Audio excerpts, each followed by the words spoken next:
हमारे शास्त्र वर्णन करते हैं कि दरवाजे पर नींबू और मिर्ची क्यों टांगा जाता है। दुकान के बाहर, घर के बाहर नींबू मिर्ची क्यों टांगते हैं?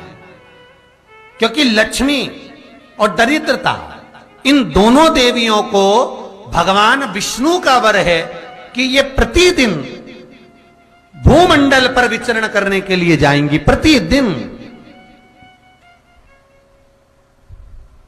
रोज, प्रतिदिन लक्ष्मी और दरिद्रता दोनों भ्रमण के लिए निकलेंगे। और जिसके घर में मिष्ठान रखा होगा, उसके घर में लक्ष्मी मीठा खाने के लिए अंदर प्रवेश कर जाती है। और नींबू और मिर्ची दरवाजे पर इसलिए बांधते हैं कि दरिद्रता हमारे घर में प्रवेश ना करे, वो दरवाजे से खाकर ही चली जाए। दरवाजे से। एक बात बहुत ध्यान रखना, जिसके घर में फ्रिज में, डलिया में या रसोई घर में नींबू और मिर्ची ये दोनों एक ही जगह रखे रहते हैं, उसके घर में कभी शांति नहीं रहती है। सास बहू का, ननंद भाभी का, भाई भाई का, परिवार में कुछ ना कुछ क्लेश जरूर ही होगा।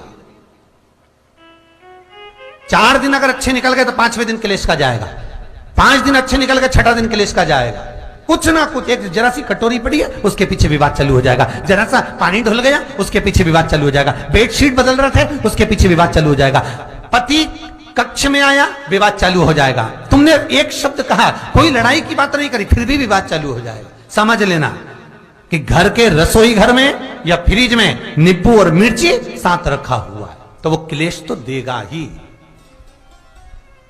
पंडितों से पूछोगे, ज्योतिषाचार्यों से पूछोगे, वो कहेंगे मोती पिना दो, कोई कहेगा पितृदोष हो गया, कोई कहेगा काल सर्प दोष हो गया, कोई कहेगा वास्तु दोष हो गया, पर वो आपको ये नहीं बताएंगे कि नींबू और मिर्ची एक डलिया में रखा हुआ है। ये हमारा वेद, हमारा शास्त्र बताएगा कि नींबू और मिर्ची ये दरिद्रता देवी को प्रिय है, और जहां नींबू और मिर्ची साथ रखा वहां दरिद्रता प्रवेश कर जाती है, और दरिद्रता गई तो वो क्लेश उत्पन्न करती है, जिससे इसके घर में सुख ना रहे। सुख नहीं रहेगा तो लक्ष्मी नहीं रहेगी, दरिद्रता उसके घर में आराम से रह सकती है। अब बहुएं कहीं किसी से पूछ रही, सास किसी से पूछ रही, हमारे घर में शांति नहीं, हमारी बहू बहुत अच्छी थी, पहले बहुत क्लेश करती है, हमारी सास बहुत अच्छी थी, बहुत क्लेश करती है, घर में विवाद इतना ज्यादा होता है गुरुजी, जरा सी बात के पीछे विवाद होगा इतना बड़ा फैल जाएगा, पति पत्नी में जरा सी बात होगी इतना बड़ा फैलाना हो जाएगा, बच्चों को थोड़ा सा समझाओ इतना बड़ा फैलाना हो जाएगा। कारण क्या है? उसका कारण है तुम्हारे घर में जरूर एक डलिया के अंदर नींबू और मिर्ची या फ्रिज के एक बॉक्स के अंदर नींबू और मिर्ची रखा हुआ है, उसका क्लेश तुम्हारे यहां रहेगा ही, सदा रहेगा। इसलिए महाराज नींबू मिर्ची दरवाजे पर टांगा जाता है, बाहर संग नहीं, बाहर जाए। एक बात बहुत सुंदर है, जैसे दूध और दही दोनों एक ही झोले में, एक ही बैग में, एक कैरी बैग के अंदर दूध और दही अलग अलग पॉलिथीन में बंधे हुए हैं, अलग अलग डोलची में, अलग अलग डब्बे में रखे हुए हैं। एक व्यक्ति एक ही बैग के अंदर दूध और दही ये दोनों चीज अगर लेकर घर के अंदर आता है तो उसके घर में संपदा की तो कमी आती ही है, उसके घर में संपदा टिकती नहीं है। घर में अगर लाख रुपए रखे हैं तो 3 दिन या 4 दिन के अंदर वो पैसा वापस जाना है। दही और दूध अगर एक ही साथ आया है, एक ही व्यक्ति एक ही झोले में, एक ही बैग में, एक ही कैरी बैग में अगर लेकर आया, उसी तरह नींबू और मिर्ची का भी क्रम है महाराज। कई कई सब्जी वाले उसको एक साथ बांध देते, नहीं नहीं, नींबू भले अलग बैग में डाल लो, पन्नी में अलग बांधकर या झोले में अलग बांधकर मिर्ची रख लो, वो चल जाएगा, पर एक साथ अलग हो महाराज। मेरे को मालूम है दरिद्रता कि तेरे को खट्टा और तीखा पसंद है, इसीलिए महाराज हमारे हिंदू धर्म में बेटी की विदाई में 4 चीजें नहीं दी जाती। बेटी की विदाई में 4 चीजें नहीं देते। पहली झाड़ू, दूसरी सुई, तीसरी चलनी और चौथा अचार की बरनी। ये बेटी के कन्यादान में, बेटी की विदाई में नहीं देते। बड़ी दे दो, पापड़ दे दो, ये चल जाएगा, पर बेटी की विदाई में, बेटी के कन्यादान में ना तो झाड़ू जाएगी, ना सुई जाती है, ना चलनी जाती है, ना अचार की बरनी जाती है। और मेरा निवेदन है, अगर बेटी को तुम्हारे घर का, तुम्हारे हाथ का अचार कितना भी पसंद हो और बेटी के मम्मी बना के दे दे, नहीं, मत देना, क्योंकि बेटी तन, मन और धन, ये 3 चीजों से दुखी रहेगी। अगर मां ने अचार दे दिया तो बेटी के घर में या तो तन से दुखी रहेगी, या मन से दुखी रहेगी, या धन से दुखी रहेगी। बेटी को ये 3 दुख तो रहेंगे ही। कई लोग तो अपनी बहू से कहते हैं, बेटा तू मायके जा रही, तेरी मम्मी के हाथ का अचार अच्छा लगता है, लिया ना बांध के। अब उनको कौन समझा? तुमने तो कह दिया बांध के लिया ना, पर उसको समझो तो सही, क्यों नहीं लाना है?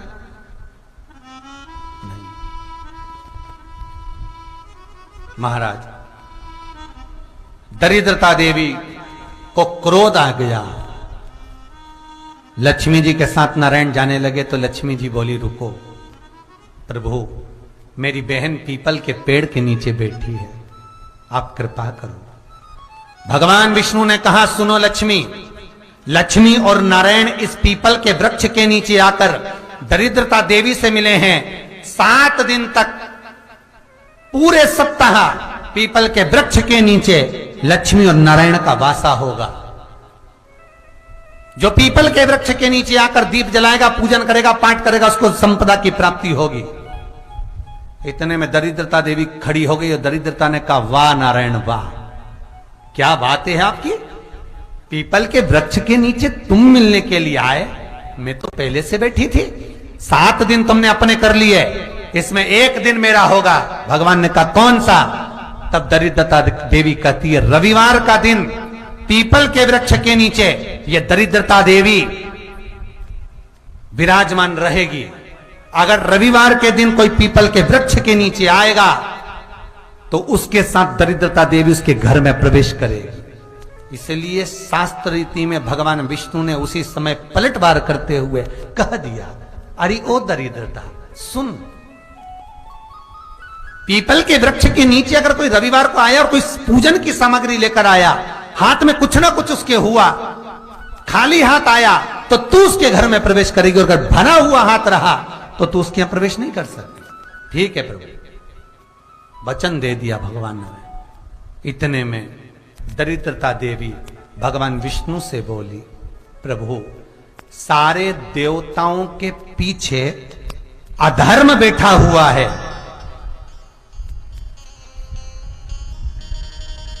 सारे देवताओं के पीछे अधर्म बैठा हुआ है, दुख और दरिद्रता कहां जाकर बैठे हैं, आप स्थान बता दीजिए।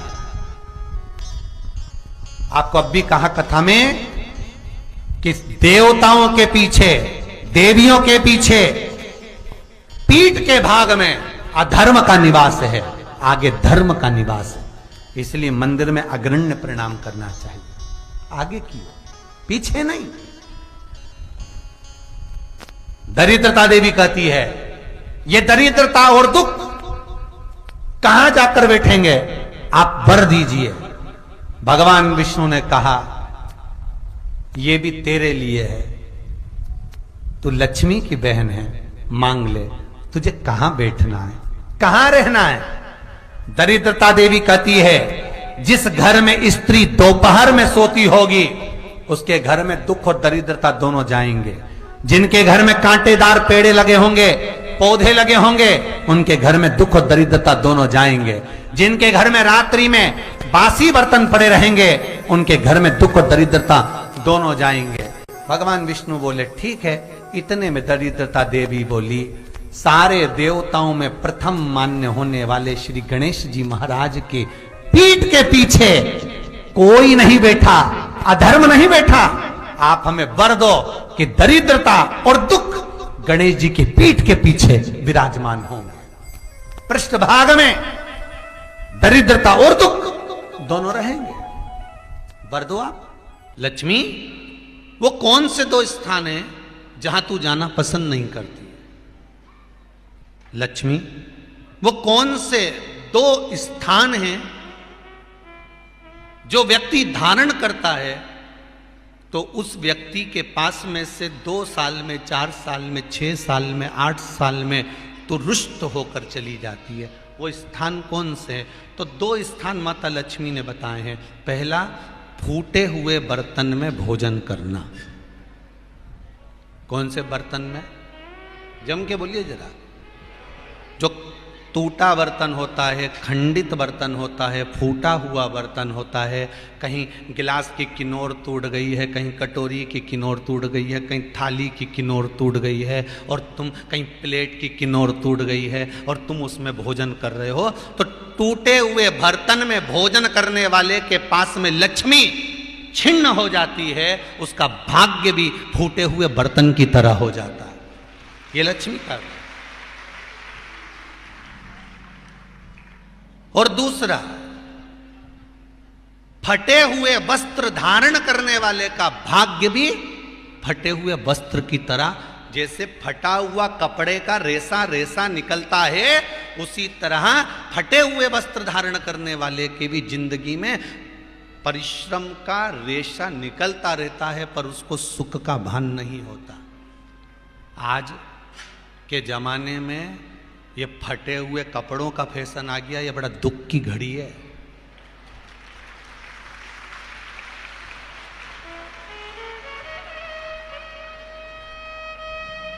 ये बड़ी दुख की घड़ी है महाराज, और लोग उसको फैशन समझ रहे हैं। पहले तो कम फटा होता था, पर आज के जमाने में तो इतना इतना फट गया, ऐसा लगता है कि दिवाली का बम चलाने गया था दीपावली पे और बम कपड़ों के बीच में से फट गया। इसलिए वो कपड़े कब पहनेंगे तो ने अब पहन लिया। शास्त्र कह रहा है, लक्ष्मी कह रही है माता पार्वती को कि 2 जगह पर अगर ये 2 क्रम जिस जीव के होते हैं उसके पास में से लक्ष्मी 5 साल में, हम कई बार कहते हैं इन बच्चों को नहीं मालूम, इन नवयुवक लड़कों को नहीं मालूम, इन नवयुवक बेटियों को नहीं मालूम कि फटे हुए कपड़े पहनने का फल क्या है। आज नहीं, विवाह कर कर जब जाएगी तो मायके से जब ससुराल जाएगी, तूने कुंवारी अवस्था में तो खूब फटे हुए कपड़े पहन लिया ने, मम्मी मैं तो जीन्स लूंगी ने, ये लूंगी, तू तो खूब फटे हुए पहन, पर वहां जब जाएगी तब मालूम पड़ेगा कि रोना किसको कहते हैं। आज तो पहन लो, वो उसी में की बात है। कल वाली बात याद कर लो, अभी खाओगे तो कुछ दिन के बाद ब्लड बनेगा, और ब्लड बनेगा तब जाके ये शरीर में दौड़ेगा।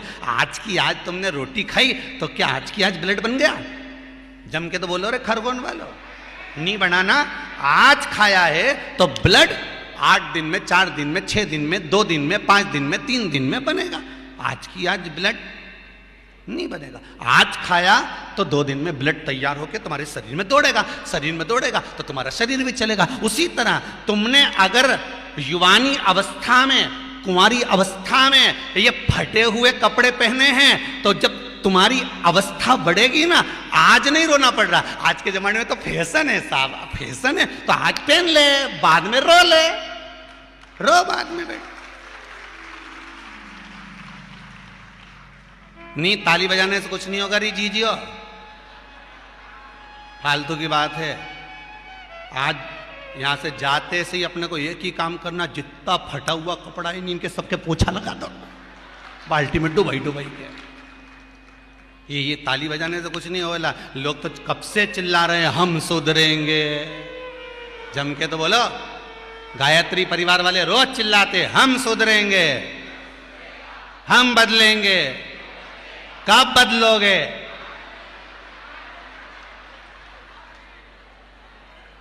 जबरदस्ती का चिल्लाता फिरो हम बदलेंगे, हम बदलेंगे। काहे के बदले? तुमसे ज्यादा तो मेहंदी बदल गई, यहां थी।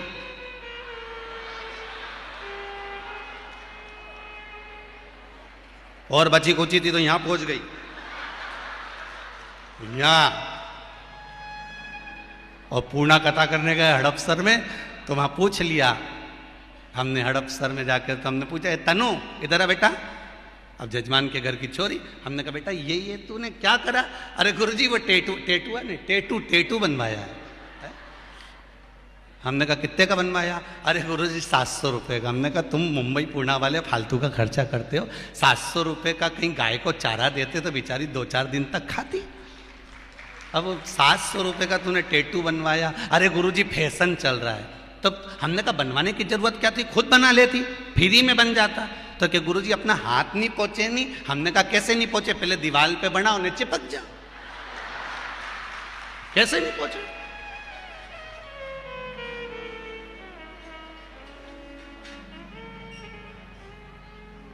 हम सुधरेंगे। अच्छे से तो अब तो तुम एक बार भी नहीं बोले। डाउन। हम सुधरेंगे, हम बदलेंगे। बस तो फिर आज बिल्कुल एकदम कि अब कुछ भी हो जाए, ये कितनी भी महंगी जीन्स हो पर फटी हुई नहीं पहनने दूंगी, तो नहीं पहनने दूंगी, चाहे कुछ भी हो जाए।